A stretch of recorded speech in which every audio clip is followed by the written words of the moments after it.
Welcome to the Level 2 Adjunct Faculty Engagement Program Info Session. We have 3 staff members in the Academy for Teaching Excellence presenting in our session today. Michael Bates, Dean of Teaching, Learning, and Distance Education, myself, Melissa Basinger, Instructional Design Specialist, and Amanda Nielsen, Adjunct Faculty Outreach and Engagement Specialist. At this time, I will turn it over to Mike Bates to go over the agenda for today's session and get us underway. Thank you, Melissa. I'm excited to share with everyone the launch of the Level 2 Adjunct Faculty Engagement Program. At the end of the webinar, we hope that you will have a general understanding of the purpose of the program, how it was developed, how you can apply and participate, and how to find answers to questions you may have. Also, as you can see in the agenda, we will spend time discussing the ePortfolio, which is the central component of applying for Level 2 status. I'd like to start by explaining why this program exists. We know that so many adjunct faculty contribute to student success outside the scope of their job functions, and Harper College respects and relies on those contributions. Simply put, the college and the Adjunct Faculty Association wanted to find a way to recognize these contributions. The program is designed for adjunct faculty who are unit eligible, meaning they have been employed for at least 4 consecutive semesters at the college and have not had a break in service for over 1 year. Furthermore, this program is for adjunct faculty who have already demonstrated a commitment to professional development and college service during their recent time at Harper College. This includes adjunct librarians and counselors in addition to teaching faculty. Adjunct faculty who apply for and receive Level 2 status will receive the following incentives based on what was negotiated in the most recent Adjunct Faculty Agreement.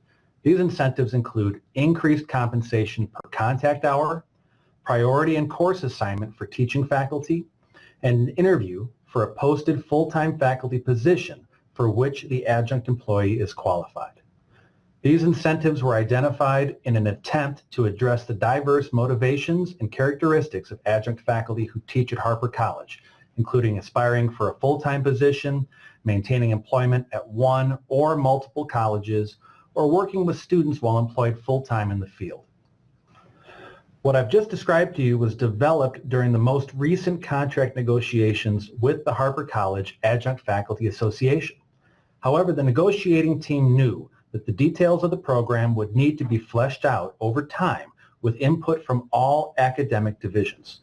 So an adjunct faculty advisory team was formed to develop the program structure to be implemented in spring 2018. Listed are the members of the team who worked over the last year to bring us to where we are today. While the program has multiple components, as you will see momentarily, the team identified early in the process that the program should be individualized, non-prescriptive, and flexible. Ultimately, the program details were approved by the Provost and the Harper College Adjunct Faculty Association for the pilot year. I'll be transitioning to a brief overview of the program and the process by which one applies for Level 2 status. What you'll see are screenshots from the Level 2 landing page that is available on harper-academy.net. After reviewing the program requirements and rubrics that the committee will be using to evaluate your ePortfolio, you will complete an intent to apply form. Before declaring your intent to apply, we ask that you reflect on your professional development and college service that you've been involved in over the last 5 years, as these experiences will comprise the content of your ePortfolio. If you receive support from your division dean to move forward, you will be guided through the process of portfolio development. If you are not quite ready to proceed, don't worry. You can apply again next year. Adjunct faculty who receive dean support on their intent to apply form will be eligible to enroll in the Reflective Educator course during summer 2018, which is required for program completion. This 6-week online course is rooted in reflective practice and will culminate in the completion of the reflective practices domain of your ePortfolio that is built in Blackboard. For the pilot year of the Level 2 program, enrollment in this course will be limited to 24 adjunct faculty. This was recommended by the Adjunct Faculty Advisory Team to ensure that we have time to evaluate the efficacy of the program after the first year and make improvements going forward. After the Reflective Educator course concludes, you will continue to work on completing 2 additional professional development domains in your portfolio. There are 6 domains to choose from, and you can read more about them by following the link in this section of the webpage. Additionally, you will document college service experience in the portfolio. You will see later that college service is defined broadly and allows you the opportunity to provide a narrative description of how the work you have done impacts the college. A cross-functional review committee will consider e-portfolios in fall 2018 and determine level 2 status based on the established rubrics. Adjunct faculty, full-time faculty, and administration will be represented on the committee. If granted, level 2 status will be effective for 2 academic years. To renew your level 2 status, you'll be asked to add to your e-portfolio by enhancing existing professional development domains or by adding content for a new domain. Now I'd like to turn it back to Melissa to demonstrate the components of the e-portfolio and walk through the creation process in more detail. Thank you, Mike. As mentioned, the format that will be used to present your body of work is an e-portfolio. Blackboard has an e-portfolio tool, which allows text, images, videos, and other attachments to be placed into one personal website. The link to your e-portfolio in Blackboard can be shared with anyone, even outside Harper, so it can be used as a professional portfolio far beyond the Level 2 program. For this webinar, I will use my e-portfolio to demonstrate the components. We are working with an adjunct faculty member here to create a e-portfolio that will be used in the Reflective Educator course. And after the first offering of the Reflective Educator course, we will make links to example portfolios available on the Adjunct Level 2 webpage. The e-portfolio rubric, which I will be showing you after walking through my example, serves as a guide for the creation of the e-portfolio. The rubric lays out high-level requirements for the e-portfolio, but leaves room for you to choose exactly how you will demonstrate many of the requirements. Your e-portfolio will have 3 components. 1, a biography page, which includes your attached college service narrative. 2, reflective practices pages, which include your teaching or professional philosophy and your reflections on your practice. And 3, a page for each of the 2 professional development domains you are choosing to display. I added an additional page after the biography for my publications and presentations, but that is optional. The Reflective Educator course will guide you in setting up the shell of your portfolio and completing the first 2 components, the biography and the reflective practices pages. The 3rd component, which is the 2 pages for your chosen professional development domains, will be created outside the course, but there will be resources in the course to get you started. For my portfolio, I selected the distance education and innovative practices domains because I do a lot of work in both of those areas and had a lot of great examples I wanted to share. Of all of the 6 domains, I felt that those were the 2 that most set me apart from my peers.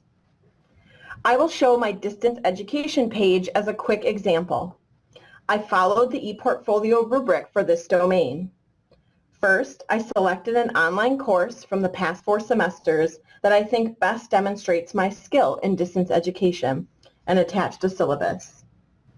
Lower on the page, I attached a course design review for the same online course. The course design review consists of a completed OSCAR rubric which reviews the course against 50 quality standards. Then, as directed in the e-portfolio rubric, I selected a few of the standards that I believed were critical to the course and provided artifacts such as screenshots and course videos and materials that demonstrate how I meet those standards. At the bottom of the page, I attached a narrative that outlines my professional development related to distance education over the past 5 years. A few general comments before I move on to the e-portfolio rubric document. The e-portfolio is meant to be a collection of evidence of your existing practice. You are collecting and uploading things that already exist. You are not expected to generate them from scratch so you can fill out a portfolio. So keep that in mind when you prepare to apply for the program. Review the 6 domain rubrics and choose the 2 that you feel most set you apart from your peers, in which you have a lot of great artifacts already made to share.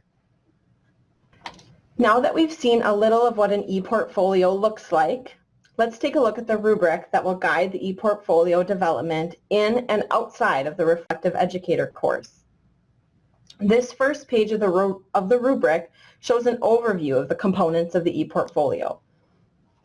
There are possible 80 points that the review committee can award for the 3 components, and level 2 status will be awarded if you achieve 60 points. The first component is the college service narrative, worth 10 points. If you recall, the narrative will be attached to your biography page of the e-portfolio. The second component is the reflective practices pages, which include the philosophy and the reflection. This component, developed in the Reflective Educator course, is worth 30 points. The third component is those 2 professional development domain pages, and they are worth 20 points each. The next page of the rubric document is the college service narrative form itself, which provides a structure for you to describe the areas in which you have demonstrated service to Harper College. Notice that in each category there are other boxes so that you can customize and describe the service that you have done. The next page of the ePortfolio rubric provides descriptions of the components of the reflective practices pages. The Reflective Educator course will guide you through the creation of these elements. The remaining pages of the rubric document contain a rubric for each of the 6 possible professional development domains. For example, if we look at the distance education domain rubric, for which you saw my example ePortfolio page, you can see I attached my course syllabus, my Oscar summary, and included artifacts for some critical standards. I also attached the PD history narrative. Remember that you are not alone in creating your ePortfolio. The 6-week Reflective Educator course will guide you through the process and provide examples and ideas for compelling ways to tell your story within those 3 required components of the portfolio. If you are interested in exploring the Blackboard ePortfolio tool in general, in advance of the Reflective Educator course, the Academy is offering workshops on the ePortfolio tool in April 2018 and will continue to offer support throughout the process. If you are anxious to take a look at the tool on your own, you can find it by going to your My Blackboard page and selecting Portfolios from the Tools menu. I'll now turn it over to Amanda to talk a little bit more about the timeline and next steps. Okay, now that you know more about the program, let's talk about the timeline. All of the important dates and deadlines are listed for you on the Intent to Apply form and on the Level 2 page on the Academy website as well. Once you have completed your Intent to Apply form and attached all required documents, drop off a hard copy at your division office or mail to your dean prior to April 23rd. At least 1 traditional classroom observation from the past 2 years must be attached to the form prior to obtaining your dean's support, or a performance evaluation if you are an adjunct librarian or counselor. At least 1 traditional classroom observation in the past 2 years is not attached to your form. Your dean will request one to occur prior to May 11th. Please keep this date in mind to allow yourself enough time, if necessary, to schedule an observation. Arrange to pick up the signed copy from the division office when it is ready and submit it to the Academy for Teaching Excellence by May 18th. As a reminder, we are now located on the 3rd floor of Building F in room F320. As Mike discussed earlier, because this is the pilot year of the program, enrollment in the Reflective Educator GEC course is limited and not guaranteed to every faculty member who submits a completed intent form with their dean's approval. You will be notified of your eligibility to enroll in the course on June 1st. If you are notified that you are enrolled in the course, it will begin on June 11th. The course is online, 6 weeks, and will end on July 22nd. The course will guide you in setting up the shell of your portfolio and completing the first 2 components. At that point, you will then have about a month to finish the e-portfolio. The completed e-portfolio is due electronically to the Academy on August 20th. The review committee will then review all of the portfolios during September and will announce their Level 2 status decisions on October 5th. If you are granted Level 2 status, it will become effective the following semester in January 2019 and will be effective for 2 academic years. So, where do you start? What are the next steps? Now that you know more about the details of the program, do a self-assessment and decide if you're ready to apply this spring. Based on your self-assessment, you might decide there are some areas for growth or where you might want to participate in some more professional development first and then apply next spring instead. However, if you feel you're ready, the intent to apply form is where you start. Download and print it, fill out all of the information on page 2, and attach the 3 required things that are listed at the bottom. 1, a list of the courses you have taught in the last 2 years, including the semester taught. 2, a brief 1-page rationale for your dean as to why you are applying for this promotion based on the professional development and college service that you have already done at Harper. And 3, copies of your most recent evaluations from the last 2 years, including goal-based self-evaluation and reverse peer observations, and at least 1 traditional method of classroom observation or performance evaluation. Note, even if you had not had at least 1 traditional classroom observation or performance evaluation in the past 2 years, submit the form to your dean, and your dean will request one prior to May 11th. Attach all of these documents to the form and drop off a hard copy at your division office or mail it to your dean prior to April 23rd. Your dean will complete page 3 of the form and check if they support your intent to apply. If they support your intent to apply but request a traditional observation to be completed, or that they do not support your intent to apply and have attached comments explaining why. Once you are informed that your dean has signed your form, arrange to pick up the signed copy from the division office and submit it to the Academy for Teaching Excellence by May 18th. Thank you, Amanda. That concludes our formal presentation. At this time, I would like to invite participants to type any questions they have for us into the chat box. Please note that there are FAQs on the website as well. We have a first question from Sheila. She asked, does a traditional classroom observation include online courses as well? Hi Sheila, Mike Bates here. That's a great question. So if you have really only taught online over the last couple of years, there'd be 2 options for that observation. One would be that if you've done a course design review as part of the regular course design review cycle, you could submit that in lieu of the observation. The second option is that the dean would request access to your course shell to conduct a course design review of a course shell of your choosing. Again, I think if you're teaching online or if you're teaching face-to-face currently or you've taught face-to-face present in the last 2 years, I'd suggest submitting that observation if you have one from the last 2 years. We have a question from Kashid. Does traditional observation include a lab observation? That's a good question, Kashid. You know, it's there's so many different modalities that we teach at the college. To be honest, I don't know that we've actually thought of that example specifically, but in my opinion, I believe that if you have somebody in the classroom and you're providing instruction in an experiential lab setting, absolutely that my estimation would count. Ultimately, I'd defer to the division dean, but if that counted as your traditional observation as part of your 2-year cycle, it should also count for this program as well.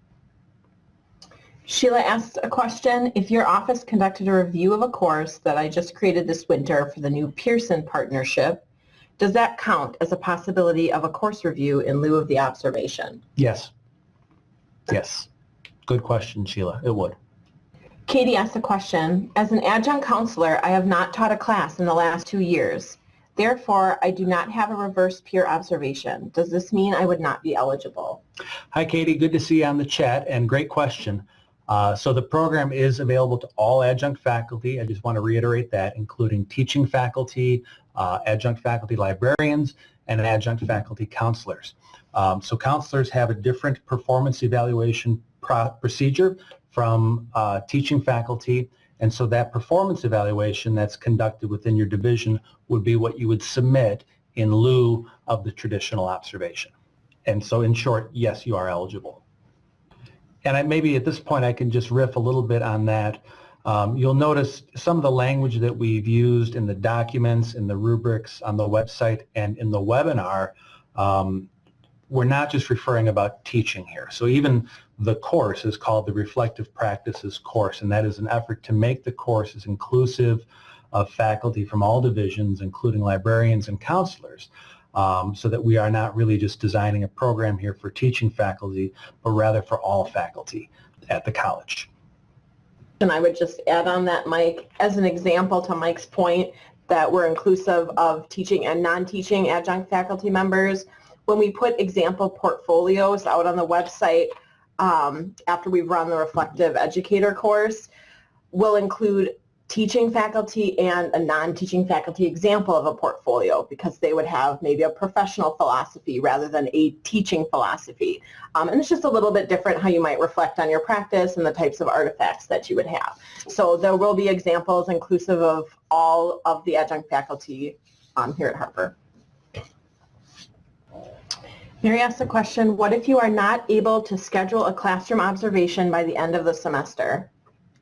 That's a great question, Mary, and I'm really glad that you asked that. So with this first pilot year that we're going through, what I want to share is that we were committed through our conversations with the Adjunct Faculty Association to launching this program in spring 2018, and we were committed to making sure that our first adjunct faculty, level 2 adjunct faculty, would be recognized in fall.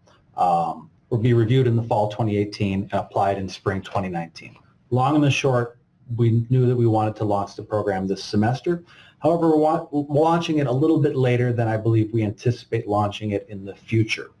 So all that being said, we've worked with the deans, and with this first go-around, they've agreed to be flexible on that May 11 date. So we're going to try as hard as we can to get those observations scheduled with a dean or a faculty designee. But if they can't occur, then if you happen to be teaching in the summer or the fall, the dean will still work with you to provide that observation later. And I think one of the things that I just really would encourage throughout this process, no matter what division you're in, is to really have a conversation with the dean at some stage along this process.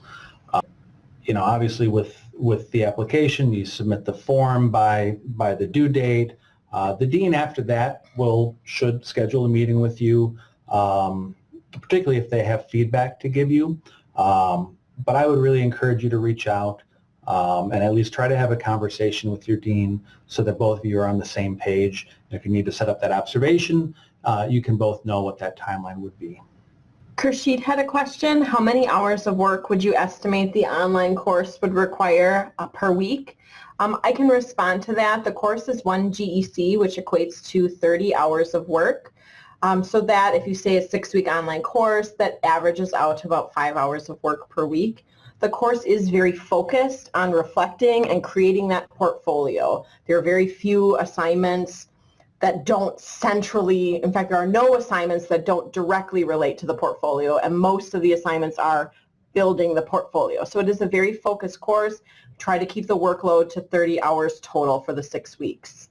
Obviously, it depends on the individual and how much extra time they want to put into working on it, but that's the goal. That's a great question. Thanks, Kershid. Carl asked a question, why does the applicant need to submit both a reverse peer observation and a traditional method of observation form? That's a great question, Carl. So as you know, every 2 years, adjunct faculty go through an evaluation, and they have an option to choose from one of 3 methods. If the adjunct faculty member chooses a reverse peer observation or a goal-based evaluation for that matter, really we asked you to include that in with your intent to apply, really for the benefit of supporting your application so that you can really provide the dean with as much information as possible when they're making their decision to support you. Mary asked, can you explain more about the process after the 2 years is up? Sure. So the what was negotiated in the contract and what our group really worked on was thinking about how to continue to encourage engagement in the college and professional development even after that level 2 status is maintained. And so while we haven't maybe fleshed out all the details of that program after 2 years and what that will look like, we did choose 2 years as a renewal time frame because that is our time frame for our evaluation cycle for all adjunct faculty anyway. So the idea there is that you would take what you've already done in your portfolio and any additional professional development, college service that you've been involved with over those subsequent 2 years, you would be able to document in your portfolio. That may include expanding on one of the professional domains. That may include reporting on some of the work you've done as part of the professional development plans you'll generate in the Reflective Educator course. It may also include, instead, choosing a different professional development domain that you really want to focus on over those next 2 years to maintain that level 2 status. But the idea is it would be, again, a submission of the ePortfolio for review to maintain the level 2 status. All right, at this time, I would like to extend a thank you to all of our attendees today. As I said, a recording of this webinar will be available on the Adjunct Level 2 page of the Academy website by the end of the day tomorrow. We are here to help you at any time. If you have questions about the Level 2 program, please contact Amanda Nielsen or any of the advisory team members listed on the Level 2 program page. Thank you very much, everyone, and have a great day.